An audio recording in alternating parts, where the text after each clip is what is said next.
wabarakatuh. Perkenalkan, kami dari kelompok 6 yang akan memaparkan materi tentang produk penghimpunan dana dan produk pembiayaan. Di dalam kelompok ini terdiri dari 4 orang, yaitu pertama Kety Nurmahasari, yang kedua Sofiah, yang ketiga Dani Sirojudin, yang keempat Vicky Ramdhani.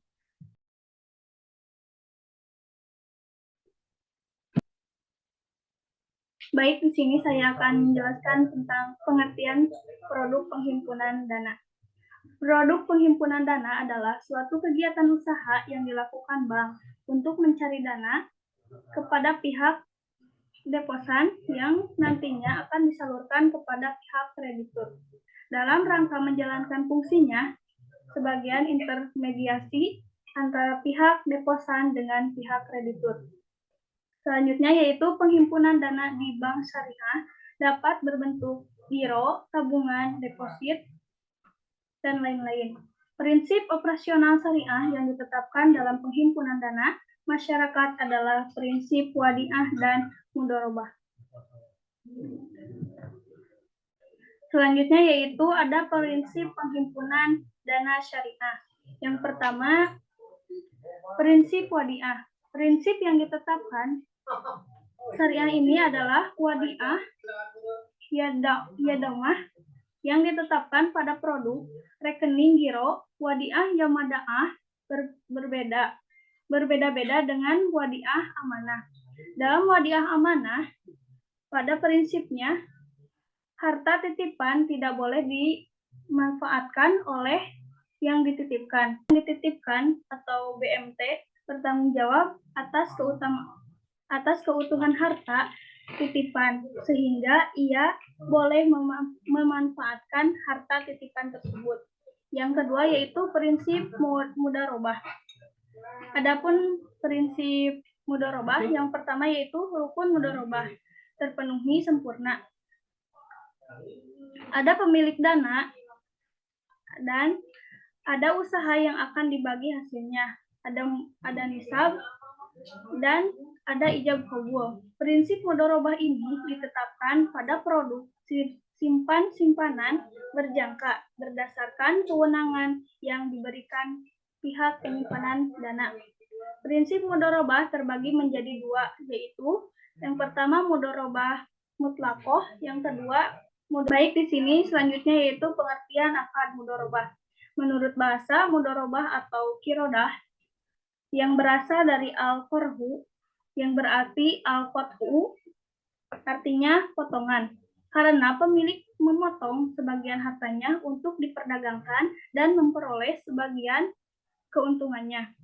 Menurut istilah, mudharabah adalah akad kerjasama usaha antara dua pihak, di mana pihak pertama yaitu sahibul mal menyediakan seluruh modal.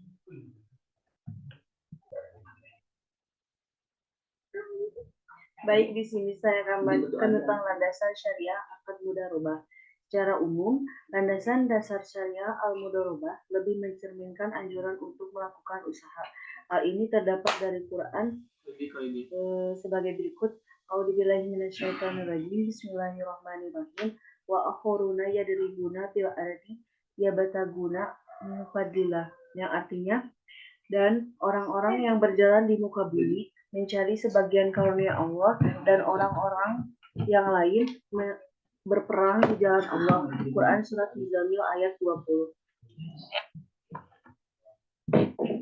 Selanjutnya, jenis-jenis mudharabah. Baik, di sini saya akan melanjutkannya, jenis-jenis mudharabah. Yang pertama, mudharabah mutlaqoh.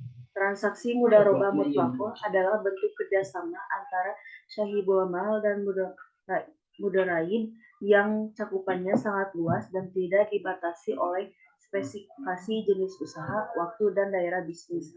Yang kedua, mudharabah muqayyadah. Transaksi mudharabah muqayyadah adalah sahibul mal memberikan batasan atas dana yang diinvestasikannya.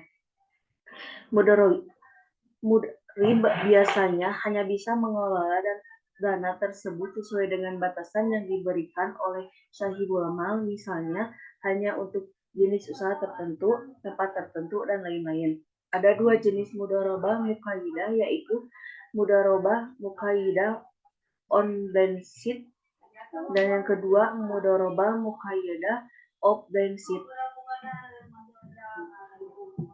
Selanjutnya ada rukun mudharabah.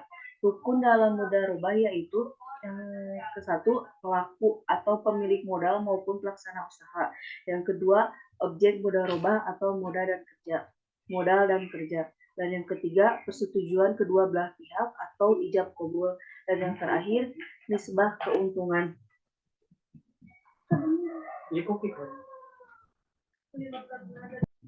Baik, di sini saya akan melanjutkan materi selanjutnya, yaitu tentang syarat mudharabah.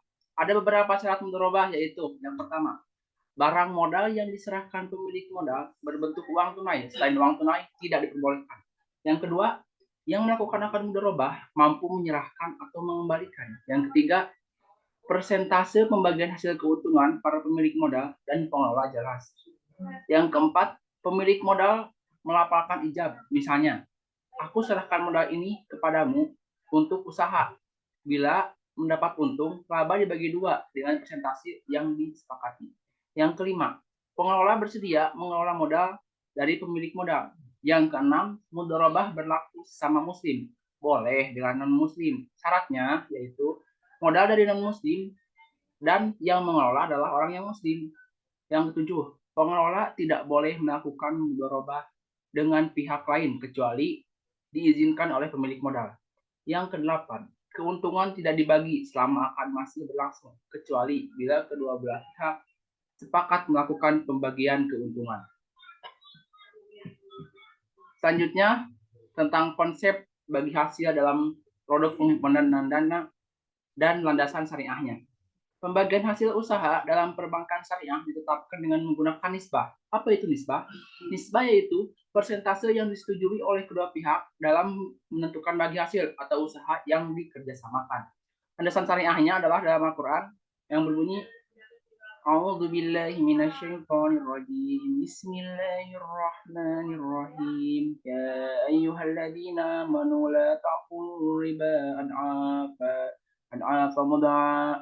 mudha'afatan wa taqullaha la'allakum tuflihun. Yang artinya, hai orang-orang yang beriman, janganlah kamu memakan riba dengan berlipat ganda dan bertakwalah kamu kepada Allah supaya kamu mendapatkan keberuntungan. Quran Surat Al-Imran ayat 30.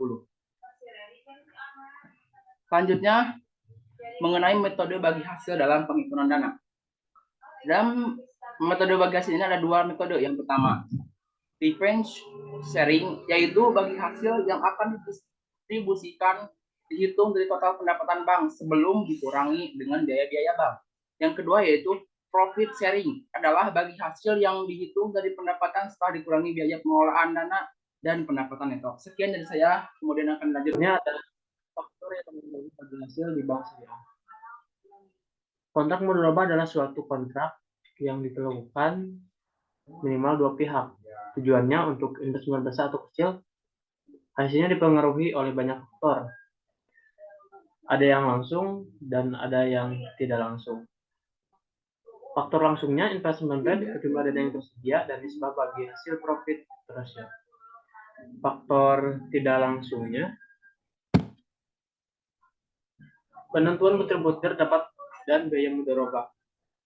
Seperti bank dan nasabah melakukan share dalam pendapatan dan biaya. Jika semua biaya ditanggung, maka hal ini disebut revenue sharing. Kebijakan akunting, prinsip, dan metode akuntansi. Selanjutnya ada produk pembiayaan yang terbagi menjadi 6 bagian. Yang pertama ada salam. Salam adalah pembiayaan berdasarkan jual beli tangguh atau pesanan sebagaimana terdapat dalam karakteristik salam. Dalam pembiayaan ini, bank bertindak selaku pembeli sedangkan nasabah bertindak selaku penjual. Uang pembelian dibuka kepada nasabah. Kedua ada istisna. Istisna adalah pembiayaan yang berdasarkan akad. Istisna mirip dengan salam. Perbedaannya terletak pada objek yang dibiayai dan cara pembayarannya. Pada istisna, objek yang dibiayai bersifat customis, sehingga harus dibuat terlebih dahulu. Ketiga ada ijarah. Ijarah adalah pembiayaan yang berdasarkan akad ijarah menempatkan bank selaku pemberi atau sewa, atau disebut mujir, dan nasabah selaku penyewa atau mustajir. Pada fikih klasik pendapat jumhur, bank harus memiliki barang sebelum menyewakan kepada nasabah. Dalam hal lain, pada beberapa kasus, hal ini dilakukan oleh bank. Pada umumnya, bank tidak memiliki barang, tapi menyewa dari pihak lain, kemudian menyewakannya kepada nasabah lain dengan nilai yang lebih tinggi. Hal ini dibolehkan selama tidak ada perkaitan antara akad sewa pertama dengan akad kedua.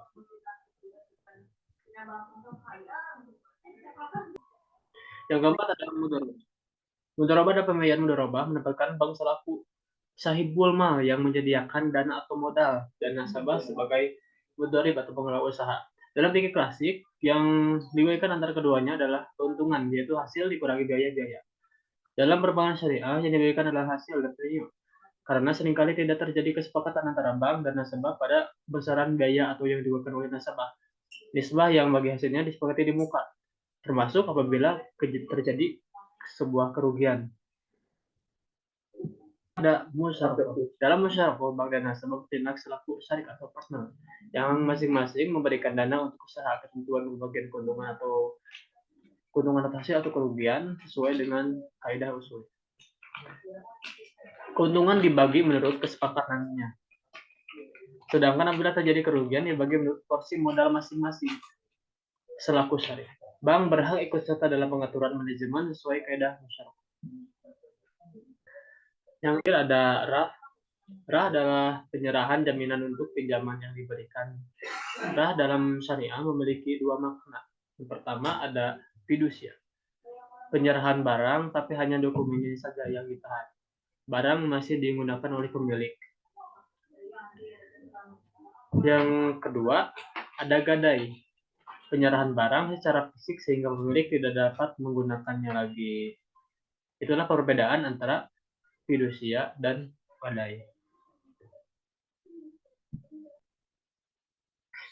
Kesimpulannya adalah penghimpunan dana adalah kumpulan uang tunai yang didapat dari nasabah yang mempunyai lembaga bank. Penghimpunan dana atau dana pihak ketiga merupakan ujung tombak perbankan dalam memenuhi syarat segala macam pembiayaan yang dibutuhkan. Pengaruh jumlah atau besar kecilnya dana pihak ketiga terpengaruh pada laba bank syariah. Dana pihak ketiga merupakan bagian nominal yang berfungsi untuk menutup segala macam pembiayaan bank yang ditawarkan pada nasabah yang sesuai dengan syariat serta ketentuan fikih muamalah. Sesuai sebutan Islam, sebagai agama yang gampang membuat hubungan antara masalah ekonomi dalam kehidupan umat manusia, utamanya masalah perbankan syariah, menjadi amat penting dan masuk ke dalam aspek yang sangat luas serta mendalam. Terima kasih. Mohon maaf bila ada kesalahan. Sekian dari kelompok 6. Assalamualaikum warahmatullahi wabarakatuh.